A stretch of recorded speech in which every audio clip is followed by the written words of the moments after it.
남녀가 축구 경기를 같이 보고 있습니다. 남자는 경기를 보고 있는데 여자는 무엇을 보고 있을까요? 퀴즈입니다. 남녀가 축구 경기를 보고 있는데 남자는 경기를 보고 있는데 여자는 뭘 볼까요?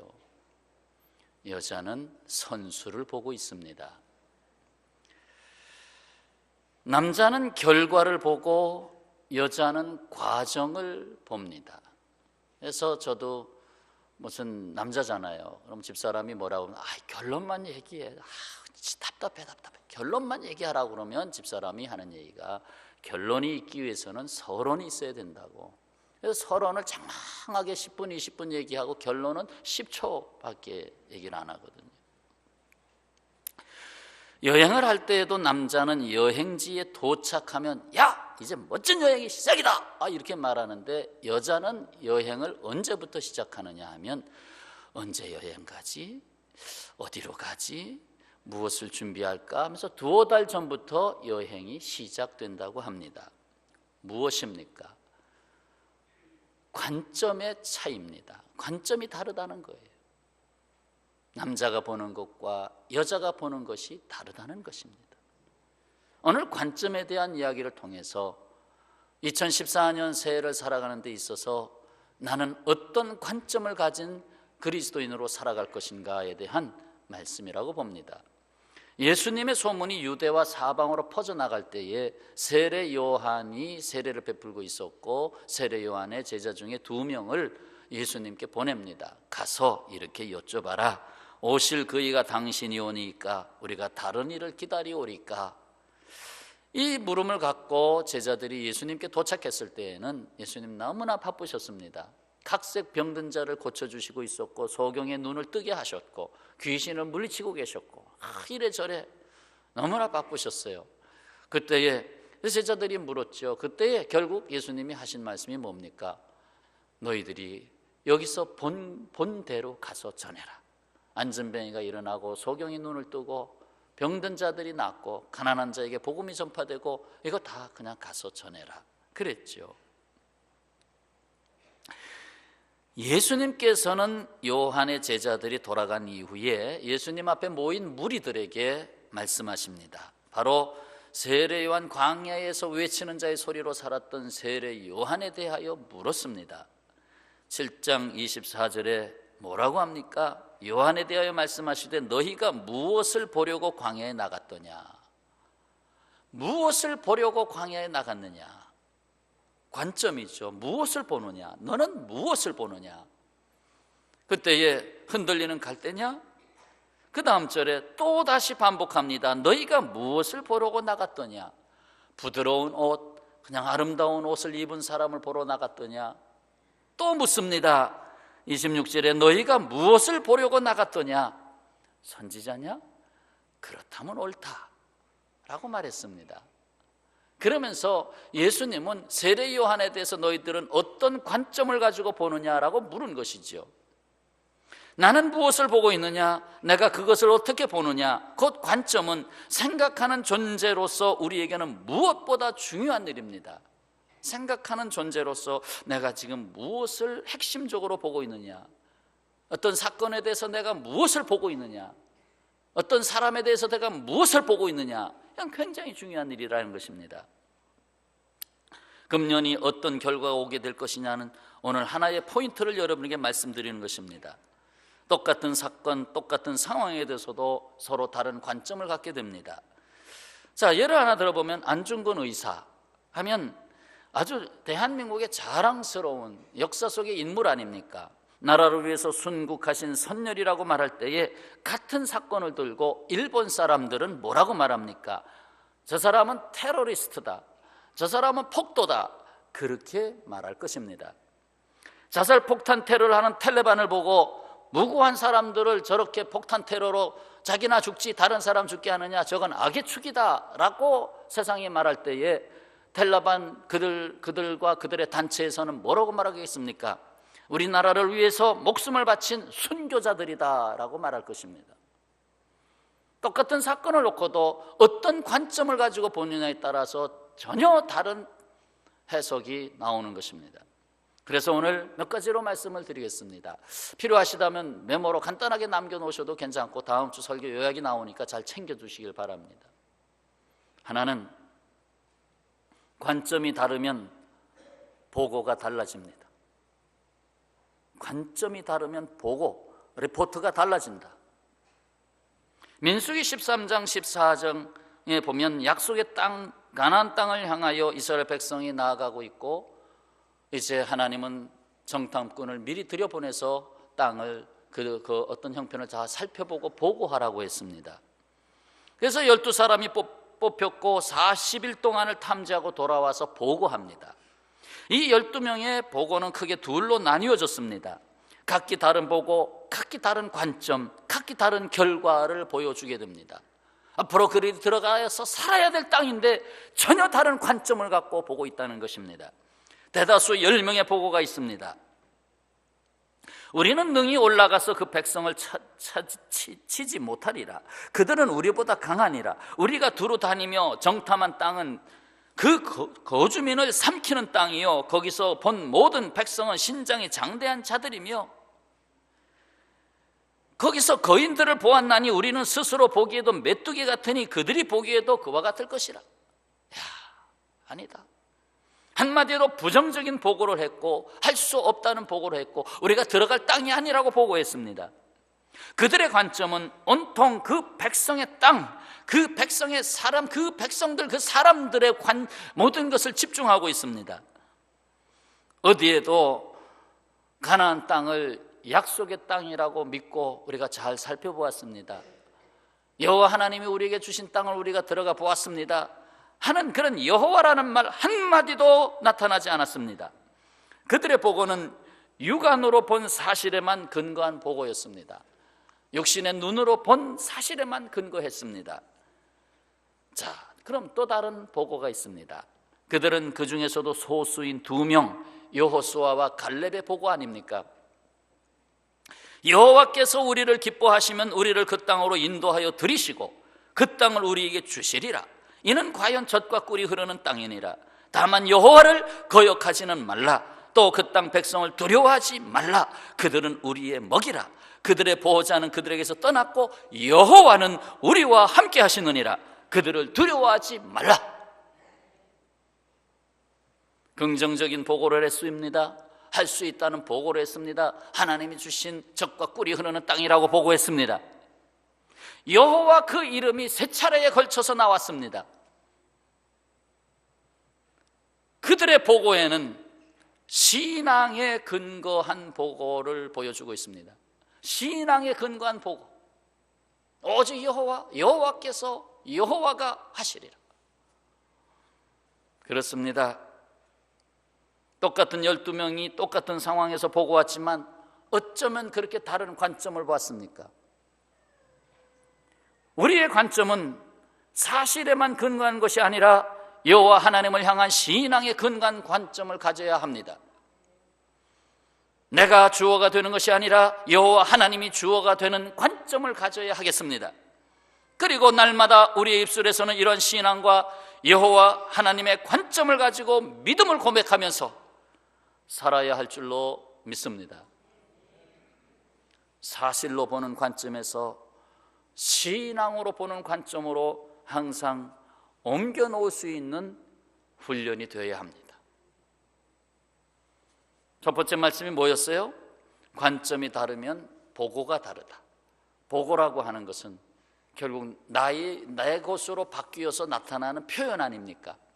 내 생각으로 다시 접목돼서 나타나는 표현이요, 그것이 인생으로 말하면 내 인생이 하나님 앞에 보고되는 거 아닙니까? 자, 두 번째는 관점이 바뀌면 반응이 바뀝니다. 인간의 책임은 어떻게 반응하느냐에 달려 있습니다. 우리는 이 세상에 태어났습니다. 모든 것이 관계적인데 어떻게 반응하느냐, 그것이 결국 나의 삶의 책임으로 표현됩니다. 부부간에 서로 어떻게 반응하느냐. 사건에 잘 반응할 수 있다면 불행한 사건도 축복이 되고요, 반면에 사건에 잘못 반응하게 되면 복된 사건도 불행으로 마칠 수 있습니다. 그러므로 관점이 바뀌면 반응이 달라지고, 반응이 달라지면 결과가 달라집니다. 쿠션이라고 아시죠? 쿠션. 바로 이렇게 방석 같은 거, 완충 역할하지요. 쿠션이 있는 사람과 쿠션이 없는 사람이 있습니다.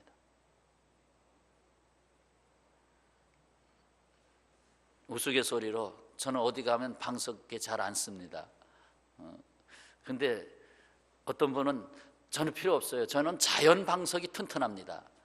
그래서 그 히프, 자연 방석이 아주 잘 돼 있어서 괜찮습니다. 자, 쿠션. 리더십 지필가로서, 국제적 강사로서 일했던 조신영 씨가 2008년에 쿠션이라는 책을 써냈습니다. 그가 쿠션에 대해서 이렇게 정의를 했습니다. 자극과 반응 사이에 있는 공간. 자극, 쉽게 말해서 누가 날 꼬집었어, 누가 나의 발등을 밟았어, 자극이 왔어. 근데 그걸 반응을 나타내. 여보시오, 눈을 어디다 두고 다니시오? 이게 반응이죠. 누가 꼬집었어, 아파! 무슨 일이야? 뭐 하는 짓이야? 반응이죠. 그런데 그 자극과 반응 사이에 쿠션이 있다는 것입니다. 그 쿠션이 뭐냐 이거예요. 미숙한 사람은 사건이라는 자극이 주어질 때 생각 없이 감정적으로, 충동적으로 분노하기도 하고 짜증을 내기도 하고 남에게 탓을 돌리기도 하지만, 성숙한 사람은 사건이라는 자극이 주어질 때에 창조적으로 반응하기 위하여 쿠션을 사용합니다. 잠시 멈추어 생각하는 시간을 갖습니다. 불과 1초가 될 수도 있고 2초가 될 수도 있고 10초가 될 수 있고 하루가 될 수도 있습니다. 쿠션을 가집니다. 그 시간에 사건을 성경적으로 해석하게 됩니다. 하나님, 내가 지금 심한 말을 들었는데 하나님 나를 깨뜨리시는 겁니까? 하나님, 이 사건은 왜 일어나는 것입니까? 왜 저분을 나에게 보내셔서, 나는 나를 원치 않는 사람인데 저분을 나한테 보내셨습니까? 하나님, 내가 왜 하필이면 이 회사에 들어갔는데 이 회사가 내가 맞지 않는 회사 같네요? 어떤 사건이 나에게 다가왔을 때 그것을 바로 반응하는 것이 아니라, 감정적으로 바로 즉흥적으로 반응하는 것이 아니라 거기서 쿠션을 사용한다. 그래서 하나님의 관점에서 해석을 하고 긍정적으로 해석하게 됩니다. 그때 다가오는 음성이 있습니다. 범사에 감사하라. 하나님을 사랑하는 자는 모든 것이 합력하여 선을 이룬다 하면서 감사로 반응할 수 있게 됩니다. 하나님, 이것도 감사합니다. 또 나를 깨우치시고 더 복되게 하시네요. 감사합니다. 일단 감사로 반응하게 되면 사건을 창조적으로 대처하게 됩니다. 한 식당에서 바퀴벌레가 갑자기 식당 손님으로 온 숙녀의 어깨 위에 날아가 앉았습니다. 바퀴벌레. 그러니까 되게 여성들은 그런 민감하잖아요. 벌레다 하면서 막 뛰고 막 뛰고 야단이요. 그러니까 식당에서 같이 식사하러 온 사람들이 뭐야, 무슨 일이야, 뭐야, 무슨 일이야, 전부 다 벌떡벌떡벌떡벌떡 야단 났어. 웨이터가 갑자기 달려와가지고는 벌레. 그러니까 가만히 지켜보니까 그 벌레가 툭 튀어가지고 이 웨이터 쇠타에 딱 앉은 거야. 그래서 웨이터가 가만히 지켜보다가 살금살금 기어 들어오거든. 그래가지고 요때다 하고서 탁 잡았어요. 손으로 탁 잡아가지고 바깥에 갖다 버렸어요. 침착하게, 이거 실수하면 안 되는데 잘 잡아야 되는데 놓치지 말아야지 하고 딱 기회를 받다가 바로 앉은 거, 웨이터, 이게 아니라 가만히 있다. 여러분 가만히 계세요. 잡아가지고 딱 갖다 버렸어요. 그리고 다 장례가 정리되고, 아이고 죄송했습니다. 차분하게 정리가 됐습니다. 여러분, 자극이 왔을 때 어떻게 반응하느냐? 물론 웨이터는 거기에 훈련된 사람이기 때문에 그렇게 반응할 수 있습니다. 그러나 대체적으로는 그렇게 보질 않잖아요. 반응이 갑자기 나타나잖아요. 그래서 우리가 정말로 어떤 관점에 의해서 이걸 어떻게 반응할 것인가. 이제 훈련이 됐으니까, 들으셨으니까 이제 어디에 가서 벌레가 내 몸에 앉거들랑 뛰지 마시고 조용히 나가시기 바랍니다. 조용히 나가서 잘 가라 이렇게 할 수 있잖아요, 조용히. 근데 그냥 난리법석을 피우잖아요.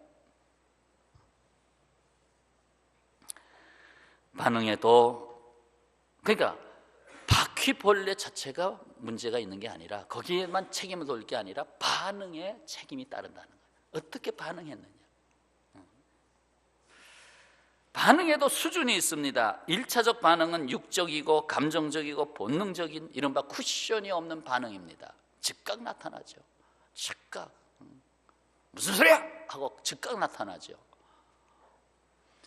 유리잔이 떨어지면 그대로 깨집니다. 그러나 쿠션에 유리잔이 떨어지면 턱 하고 받아줍니다. 퉁퉁 깨지질 않습니다. 그리고 제자리에 갖다 정리할 수 있습니다. 2차적 반응은 곧 영적이고 인격적이고 깊이 생각하는 반응으로 쿠션이 있는 반응이 되는 것입니다. 다 큰 딸이 설거지를 돕는다고 설거지하다가 그만 유리컵을 떨어뜨려 깨뜨렸습니다. 이를 보고 어머니가 말합니다. 다 큰 애가 조심하지 않고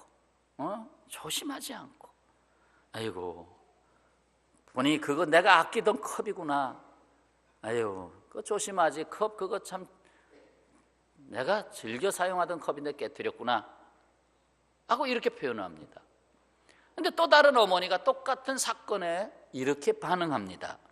얘야, 유리컵이 깨졌어? 아유, 가만히 움직이지 마라. 가만히 있어. 움직이다가 그 깨진 유리에 발이 밟히면 또 다쳐. 가만히 있어. 어디 다친 데는 없느냐? 아이, 그 뭐 유리, 그 뭐 깨지는 게 유리지 뭐 또 다른 거 쓰면 되지 하고 반응하게 됩니다. 그러면 이 두 가지 서로 다른 반응을 경험한 딸은 전자의 경우의 반응으로 훈련된 딸과 후자의 경우로 훈련된 딸은 앞으로 어떻게 살아갈까요? 그러니까 반응은 나 자신에게도 중요하지만 다른 사람에게 어떤 영향을 끼치게 되는 것입니다. 아, 어머니가 유리컵이 깨졌는데 내가 너 다쳤냐고 한마디도 안 하고 뭐 유리컵 깨트렸어? 하고 그것만 소리 지른다. 야, 나는 이 유리컵보다 못난 인생인가? 나는 이 집에서 유리컵 하나보다도 못한 사람인가? 그렇게 생각할 거 아닙니까? 그러나 유리컵이 깨졌을 때 야, 그거 괜찮아. 너 다친 데 없어? 그래. 역시 어머니는 나를 하나의 인격으로 생명체로서 보고 있구나. 그래서 그런 반응을 나타낼 때 우리가 반응을 정말 인격적으로, 영적으로 한 번 더 깊이 생각해서 하나님은 무슨 관점으로 이것을 보시는가, 그걸 생각해야 되는 것입니다. 성경은 우리에게 가르칩니다. 로마서 8장 6절, 육신의 생각은 사망이요 영의 생각은 생명과 평안이니라. 여기다 한번 이렇게 넣어보세요. 육신의 관점은 사망이요 영의 관점은 생명과 평안이니라. 육신의 반응은 사망이요 영의 반응은 생명과 평안이니라. 관점이 다르면 태도가 달라지고 결과도 달라진다는 것을 오늘 말씀에서도 보여주고 있습니다. 자, 29절 30절 서로 다른 반응이 나타났죠. 모든 백성과 세리들은 이미 요한의 세례를 받았다. 그래서 이 말씀을 듣고, 예수님의 말씀을 듣고 하나님은 참 의로우신 분이다 라는 반응을 보였습니다. 반면에 세례 요한에게 세례받지 아니했다. 30절, 바리새인과 율법 교사들은 그의 세례를 받지 아니하므로, 그러니까 세례 요한을 이제 좀 저 사람은 별난 사람, 저 사람은 아니다, 우리 축에 우리에게 들어올 수 없는 사람, 뭐 광야에서 외치는 자의 소리, 무슨 소리야 하고 옆으로 돌려놓은 사람, 그러니까 그에게 나가서 겸손히 세례받지 아니했어요. 그러니 결국 세례 요한에 대한 반응이 나타난 거지요. 결국 세례 요한을 통해서 하나님이 예수 그리스도의 오심을 준비하게 했는데 결국 하나님의 뜻을 저버린 자들이 되고 말았다. 내가 어떤 관점을 갖고 있느냐에 따라서 복이 되느냐 아니면 복을 차버리느냐, 분명히 나타나게 됩니다. 예수님의 사람이 된다는 것은 옛사람이 죽고 새 사람이 되는 것을 말합니다. 곧 옛 관점을 버리고 새 관점을 가지는 것입니다. 이른바 관점이라는 말을 세 글자로 다시 바꾸면 가치관이죠. 가치관의 변화입니다. 육적인 관점을 버리고 영적인 관점을 갖고 살게 된 것입니다. 결국 우리는 예수님의 사람으로서 매일매일 매 시간마의 사건마다 예수님 안에서 성령님의 힘으로 아버지의 뜻대로 반응하며 살아가는 것입니다. 이를 위해서는 말씀과 성령의 역사가 필요합니다. 그래서 육적인 관점을 버리고 항상 영적인 관점으로 다시 변화되어야 되는 것입니다. 이것이 진정한 영성입니다. 영성이란 말을 많이 쓰는데 이것이 또한 영성 훈련으로 가는 것입니다. 결국 영성이란 말은 관점의 문제고요, 영성 훈련은 관점의 변화라고 말씀드릴 수 있습니다. 영성 훈련을 받았다. 뭘 가지고요? 영성 훈련을 받았다고 말하시겠습니까? 그것은 바로 관점의 변화가 일어나야 된다. 나는 보는 것이 달라졌다. 나는 생각하는 것이 달라졌다. 나는 목표가 달라졌다. 그런 변화가 없이 영성의 훈련이 됐다고 말할 수가 없다는 것입니다. 자, 그렇다면 관점은 반응이 바뀐다고 했는데, 그럼 세 번째로 관점이 바뀌면 관계가 바뀝니다. 인간의 삶 가운데 가장 행복을 주는 것과 가장 아픔을 주는 것이 있다면 바로 사람의 관계입니다. 저희 딸내미도 둘째 딸도 지금 일종의 NGO 계통의 일을 하고 있는데 그 일 굉장히 일이 많더라고요. 밤 11시 보통 오는 것, 어떨 때는 12시 다 돼서 집에 들어오고, 지금도 해외 나가서 지금 현재 봉사하고 있지만은, 근데 그게 그 일이 힘들다고 일이 힘들어서 막 그런 거는 아니었더라고요. 일을 하면서 거기에서 인간관계, 사람과의 관계, 상관과 직원과의 관계, 이런 모든 관계성, 그 관계성에서 그것이 힘들다고 하는 거지 일이 힘들다고 하는 게 아니었더라고요. 일이 힘든 게 아니라 인간의 관계성이 힘든 거예요.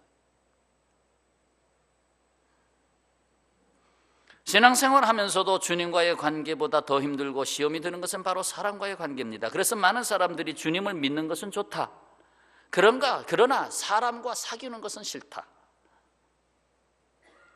그렇게 말합니다.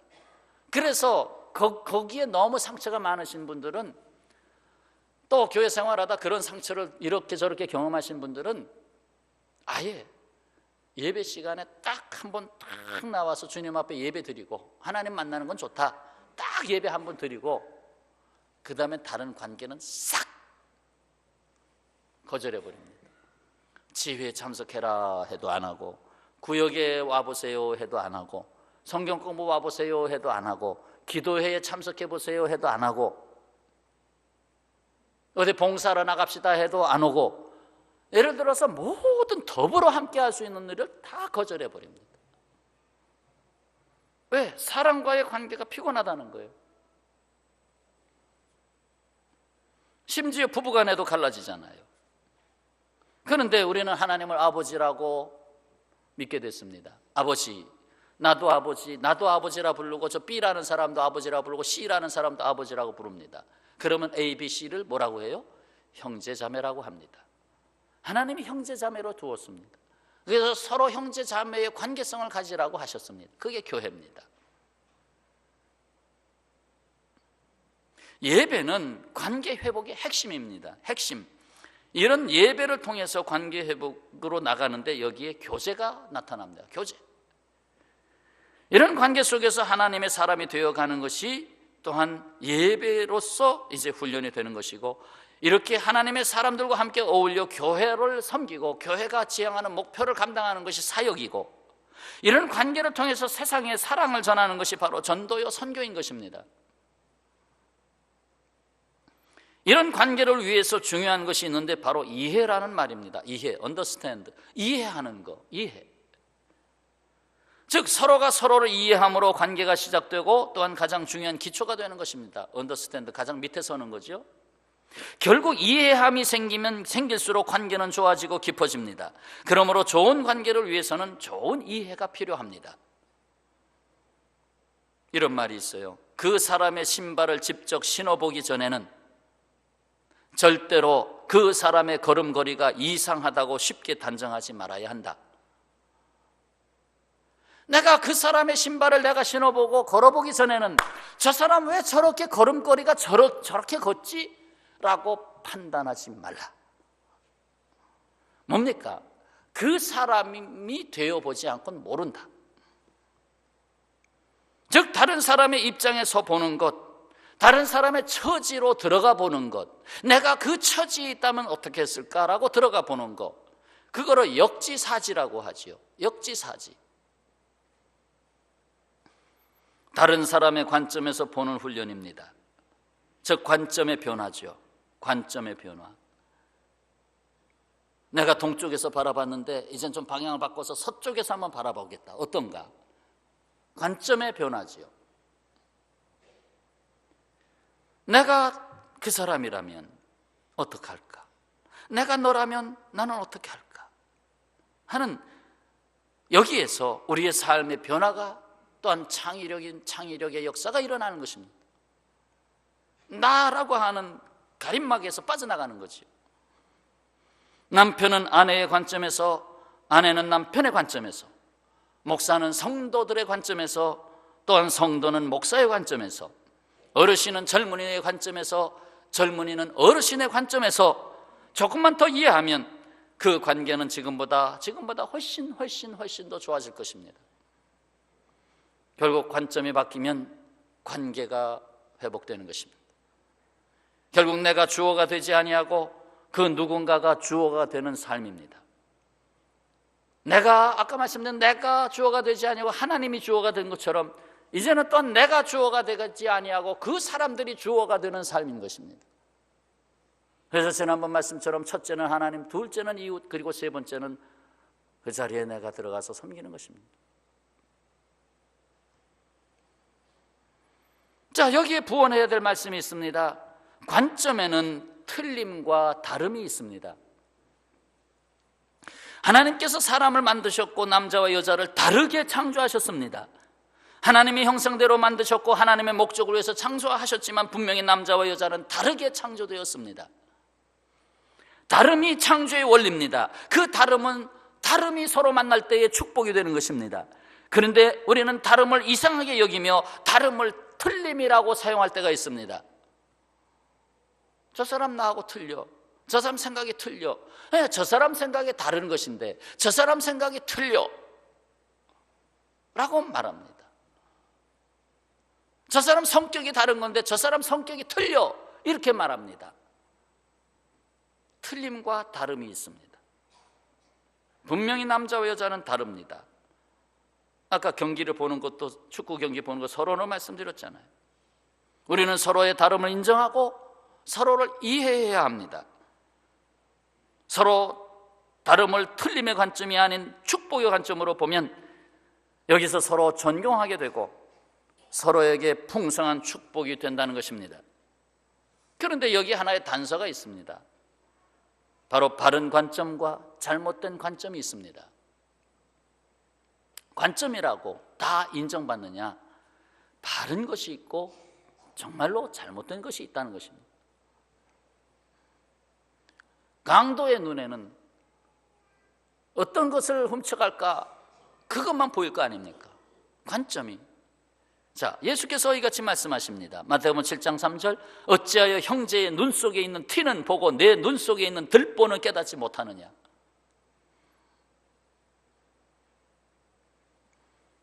들보가 내 눈을 가리고 있는데 그 눈을 가지고 남의 눈 속에 있는 티를 보고 있어요. 아이고 이거 잘못됐어요. 이게 문제라니까요. 이게 문제라니까요. 근데 내 눈 속에는 문제 정도가 아니라 나를 정복하고 있는 들보가 들어와 있다는 것입니다. 그래서 예수께서는 자신의 눈 속에 있는 들보를 먼저 빼어야 볼 수 있지 않겠느냐고 말씀하셨습니다. 남의 눈에 티를 빼려고 하지 말고 내 눈 속에 있는 들보가 있는가 먼저 보라라고 말씀하십니다. 예수께서 바리새인들에게 말씀하셨습니다. 요한복음 9장, 너희가 맹인이 되었더라면 죄가 없으려니와 본다고 하니 너희 죄가 그대로 있느니라. 본다고 하니 너희들도 자기들의 나름대로의 옳은 관점이다라고 말하고 있으니 죄가 그대로 있느니라. 내가 나를 보지 못하는데 어찌 남을 볼 수 있을까요? 분명히 예수님도 이 땅에 오셨을 때 인생들의 잘못된 관점 때문에 그것을 바꿔주려고 십자가까지 지신 것입니다. 그러므로 바른 관점을 위해서는 생각이 바뀌고 보는 눈이 바뀌고 목적이 바뀌지 않으면 안 됩니다. 그것은 자신의 노력으로는 불가능합니다. 나는 파란색입니다. 아무리 노력해도 파란색이 스스로 빨간색으로 바뀔 수는 없습니다. 한마디로 거듭나야 합니다. 구원을 받아야 합니다. 예수 그리스도께서 내 안에 들어오셔서 충만하셔야 됩니다. 내가 비워지고 예수 그리스도로 충만하지 아니하면 내 보는 눈이 바뀌지 않는 것입니다. 나의 관점이 그대로 있는 것입니다. 그래서 대속의 은혜를 입어서 관점이 거듭나야 하는 것입니다. 여러분, 예수 믿고 관점이 변화되는 걸 느끼고 계시지 않습니까? 내가 옛날 같았으면 저걸 주먹으로 한번 내가 그냥 매겼을 텐데 내가 예수 믿고 나니까 그래, 맞아도 내가 맞지. 무슨 관점 때문에? 예수님이 내 안에 있기 때문에. 예수님을 보여야 되니까. 예수님이라면 어떻게 하실까? 관점. 돈을 써더라도 관점. 여기에 돈을 바르게 쓰는 것인가 아닌가? 관점. 직장을 가도 이것이 내 인생을 여기에 목숨을 걸 만큼 내가 여기에서 몸을 담아야 할 직장인가? 사랑하는 여러분, 예수 그리스도로 충만하지 않으면 관점의 변화를 체험할 수 없습니다. 나라고 하는 아성을 넘어갈 수 없습니다. 평생 그 아성 때문에 내가 사실 고통을 겪습니다. 아성. 내가 무엇을 보느냐, 이보다 중요한 물음이 없습니다. 올 한 해 동안 사실상의 오늘 주제, 지난주 주제 말씀에 이어서 첫 번째 말씀이라고 볼 수 있는데, 관점. 나는 무엇을 바라볼 것인가? 무엇을 핵심적으로 볼 수 있겠는가? 예수님이라면 무엇을 보셨겠는가? 이 사건은 나에게 무엇을 가르쳐 주는 것인가? 하는 이 관점에 대한 변화가 없이는 2014년이 2013년과 다를 것이 없습니다. 뭔가 달라져야 한다면 관점에 변화가 있어야 할 줄로 믿습니다. 기도하겠습니다. 아버지 하나님,